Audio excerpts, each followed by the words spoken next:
this is kind of part 4 in this series here, general approaches to cancer, looking at home remedies, and not just home remedies, but natural remedies. And felt like maybe since these are going to a little wider audience, I would also share just a little caveat here as we start.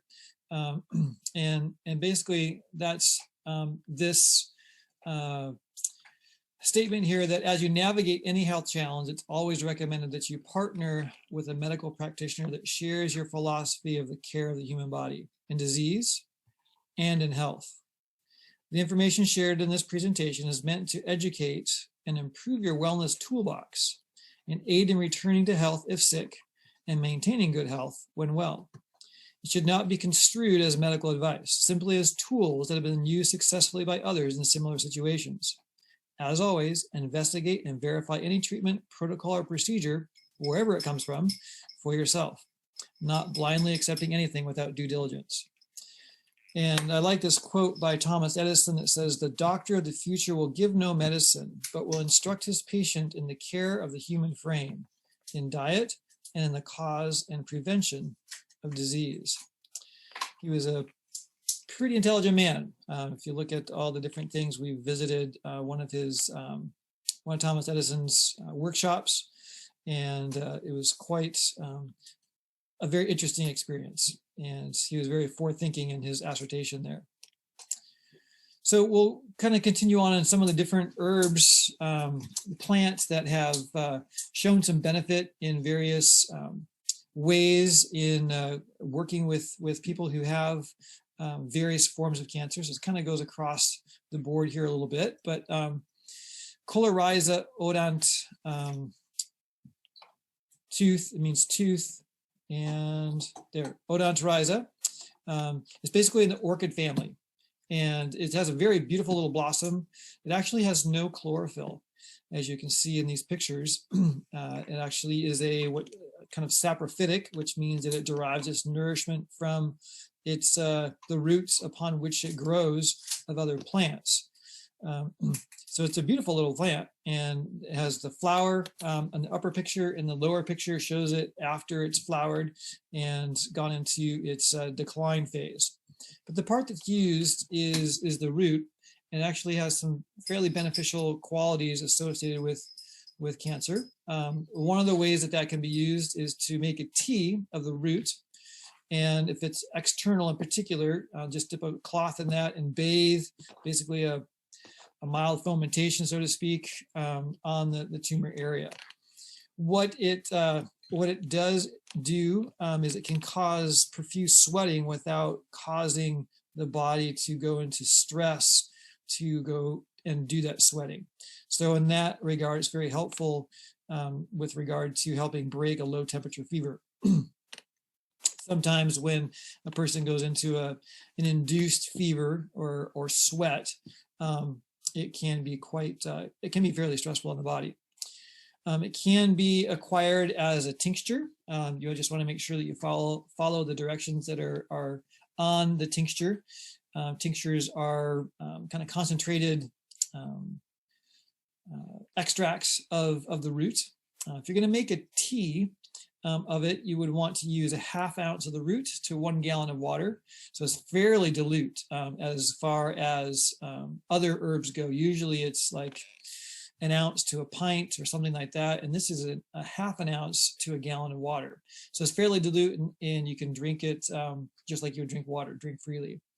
So it has a fairly slow but a sure action in moving towards health in its function, and it can be over a month before you start to see significant reactions associated with it. And that's the thing about typically around natural modalities of healing, is they tend to be slower. We in the Western world have become accustomed to expecting immediate this, immediate that, and immediate health from sickness. And oftentimes a pharmacological approach can provide that symptomatic abatement right away without addressing underlying causes, which then tends to protract the body's challenge with overcoming whatever it might be that is causing the health crisis. So it's better to be slow and steady than to have your body just in a kind of manic depressive, so to speak, state, going from high to low, kind of turning around, fighting symptoms, treating those symptoms, and you kind of get into this cascade of pharmacology. Not to say that plants don't have pharmacological effects. They do. They just tend to be more mild in nature. Not always, but they tend to be more gentle, and so thereby can be used with less harm associated with them.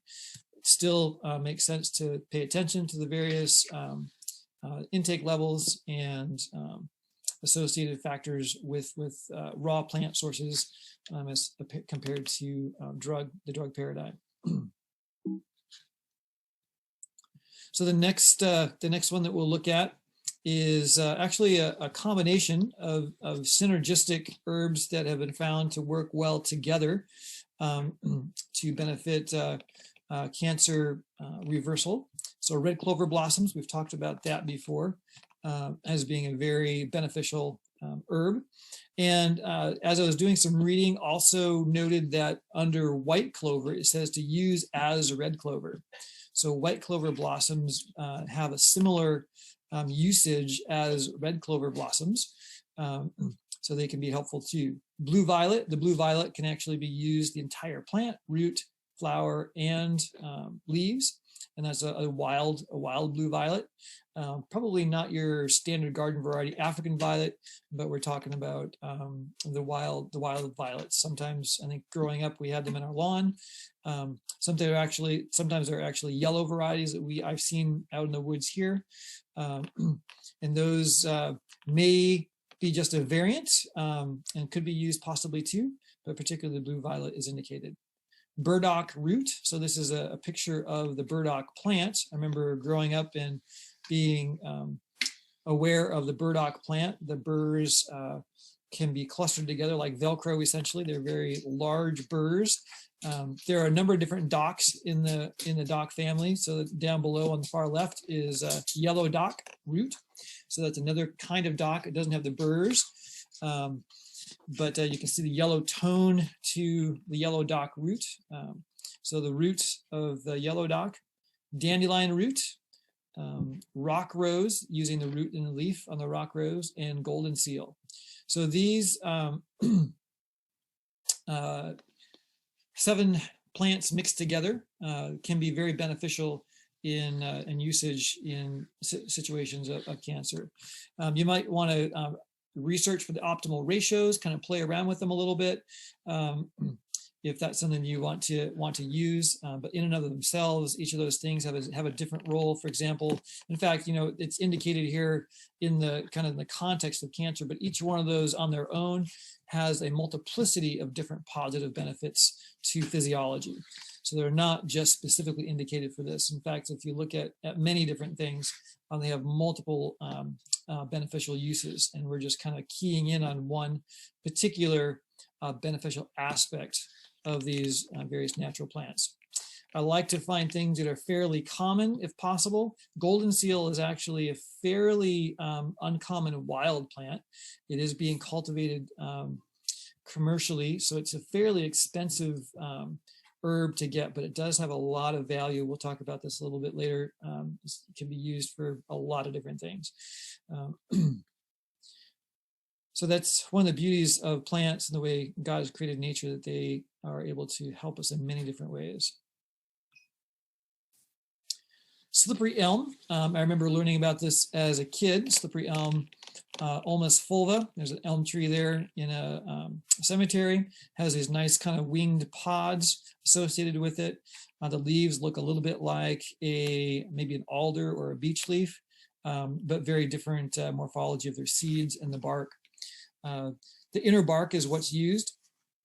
You can easily, if you have, slippery elm trees in your neighborhood, you take a draw knife and draw off the bark on the exterior. I don't know of any slippery elm that lives in the Pacific Northwest, but the inner bark can be shaved down and use the inner bark. Very nourishing. In fact, I was reading that it's actually nourishing enough that you could probably live off of just the inner bark of slippery elm if that's all you had to eat for some time. It tends to become rather mucilaginous when water is added to it, much like flaxseed does, much like chia seed does. It has its own polysaccharides that when polysaccharides are just multiple chain sugars that when they are soaked in water, they gel up. So in that regard, it's actually very highly nourishing and soothing, particularly to intestinal tracts, to the GI tract. Its medicinal properties are so mild and yet so beneficial that even infants can use them. You'll often see slippery elm used in connection with teas for sore throats and things like that due to its soothing effects. It can be used in female cancers like cervical cancer and other types of cancer of the womb as a vaginal suppository. So on its own, it can't, it isn't indicated specifically as being the curative agent, but it can aid in soothing and helping to remove toxic byproducts of metabolism in conjunction with other herbs that are being used. So slippery elm is, you can get it in a powder form, you can get it in a kind of a stringy bark form, you can take it in a capsule, you can use it in a tea, but it's again kind of mild, but has very powerful effects. So you can actually use it as a poultice, particularly indicated for like tumors or surface lesions like skin cancers potentially.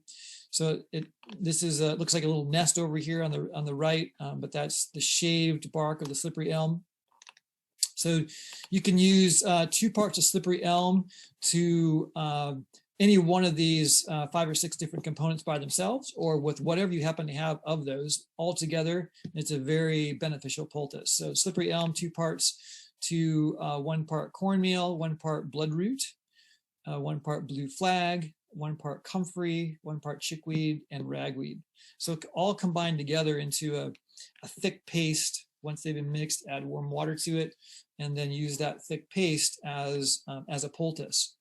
So you would put that on like a paper towel or a muslin cloth or something like that, and then wrap it on so it would stay in position. You may even saran wrap it depending on where it is, just to help keep it in place. If it's applied to a hairy surface, it's helpful like on your head or back or somewhere else, depending on how an individual is endowed. You would want to apply some olive oil to that to aid it to release, because as it dries, it would tend to adhere to a hairy surface and release kind of difficultly, probably along the lines of a Band-Aid sticky, which isn't the most fun thing to remove. So it actually indicates for being very good for enlarged prostates, also various glands of the neck, and not the groin, but groin. Misspelled that there, so of the groin. The slippery elm is a soothingly healing agent. It strengthens and cleanses and is good both internally and externally. So cancers can manifest themselves internally. Those are the ones that are very difficult to detect, usually have nefarious signs and symptoms associated with them that could be contraindicated with something else fairly easily. Unless you have a solid mass that is being felt. You know, blood cancers usually are noted by decreased energy and things along that line, whereas surface cancers like skin cancers are more readily visible. So making a slippery elm tea, take 1 heaping teaspoon to 1 pint of boiling water and steep that for 1 hour. So steep it for 1 hour and then simmer it for a short period of time after steeping, then strain it and drink it. You'd want to strain it particularly just because it has a lot of particulate matter. If you're using the powder, it'll be very gelatinous. It'll just really like gel up in your mug if you put just the powder in. And then you can actually reuse it. So that gelatinous mass or the bark that you steep for a go around of your tea, you can just do a second round on it because the slippery elm You're not going to get all the goodness extracted out of it in one cup of tea. So 2 cups of tea. And you can do that, later on in the day. So you can reuse your slippery elm bark for a second cup of tea. Sorrel, this is another excellent herb that often grows as a weed, Rumex acetosa. The roots and the leaves are the indicated portions of the plant that are useful, particularly in conjunction with all different types of skin conditions. So that would be boils, tumors, skin cancers. Basically take 1 ounce of the fresh cut herb and put that in a cup of hot water. You can use that tea then as a skin wash. You can drink it internally. And after it's cooled, you can drink it, and it'll actually act as a febrifuge, a fever reducer. So it can, we talked about some other plants like cleaver, for example, being a refrigerant. This isn't necessarily a refrigerant, but it can aid in fever reduction. So sorrel is another tool in your toolbox that can be used for example, like skin cancers. And then we have the willow. A lot of different types of willow, but has a very characteristic weeping willow appearance. We never had one at home, but had them in the community. And I wasn't particularly fond of them at the time because I usually came in contact with them on the end of a rake, raking up their very tiny leaves. And they were quite a challenging chore to rake them and clean up after them. They're also kind of a messy tree, always dropping their long boughs all over the place, but they are a beautiful tree. But they have some very potent properties associated with them, particularly with their bark and leaves. They have both pain and fever reducing qualities. And these properties of the willow have been known for thousands of years. Very, very well known. In fact, they're kind of the basis of where aspirin was derived from. So the tea, you can use the leaves or the buds. Very excellent for cancer, for gangrene or eczema when used as a wash. You can use it both internally and externally. And in fact, it's very interesting that it can be used in place of quinine. And it's actually even more effective than quinine. So anti-malarial in the effects or the sense that it functions in a similar fashion to quinine. So there's a bark decoction that you can use. Soak the bark, 1 to 3 teaspoons of bark in cold water for 3 to 4 hours. So a decoction is a more lengthy process than an infusion. Again, an infusion is going to be made from little bits of the herbaceous matter that have been dried and crushed up typically, or in the case of the bark, shredded. Decoction is going to be a longer extraction process. So soaking it 1 to 3 teaspoons of the bark in cold water 3 to 4 hours and bring that to a boil. And then after you let that cool down, and take a mouthful of the willow willow bark tea, a mouthful at a time, and use up to a cup full a day over the course of a day. So just get it in there, swish it around, swallow it, and go on to the next thing. Kind of like if you're thirsty, get a drink of willow tea. I'll just have it handy to do that with. Another one is wood sage. The entire plant of wood sage is helpful. And one of the things that it is helpful for is stimulating the appetite. And in some situations, that's a very important thing. And sometimes when people are ill or sick, their appetite is suppressed or diminished. And yet they need to have an appetite in order to maintain nourishment, to maintain strength. So that is a beneficial thing to know about. It can be used as a poultice. So take the entire plant, you can grind it up into a mash, use that as a poultice for surface cancers and tumors. In the poultice, if you use wood sage along with comfrey and ragwort, that can often affect what Jethro Kloss referred to as a cure of the cancers that it was used for. So that's a pretty powerful, potent effect that the wood sage can have. So it can be purchased as a liquid extract, and the liquid extract bottles would have a recommended intake on them, but the recommended intake here is half to 1 teaspoon daily of the wood sage.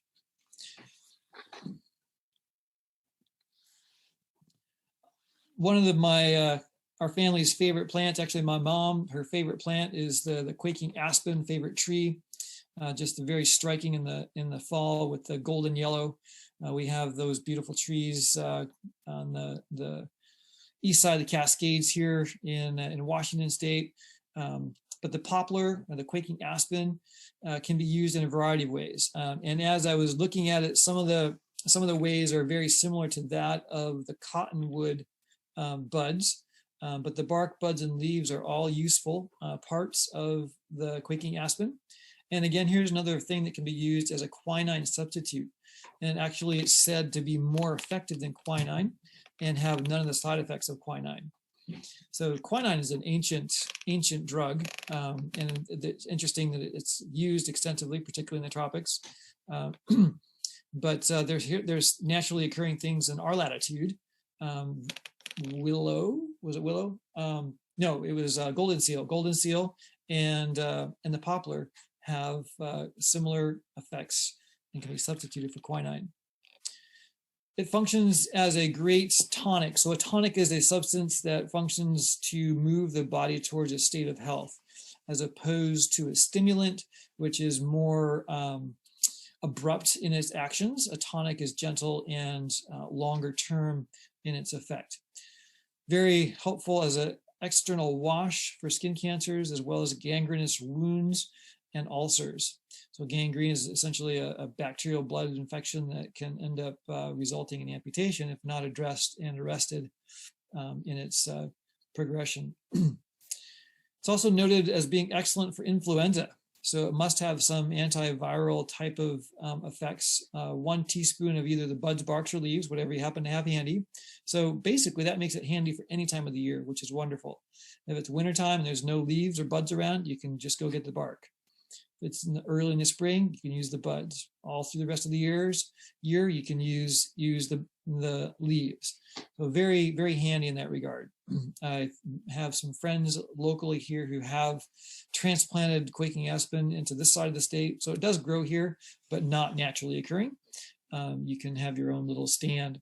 Some of those stands are actually stands of trees that are clones. They have underground roots that shoot up, and a new series of trees will grow from those roots. So you can have one huge grove of aspen that may have started from one tree and has created a clonal crop of quaking aspen, which is pretty phenomenal.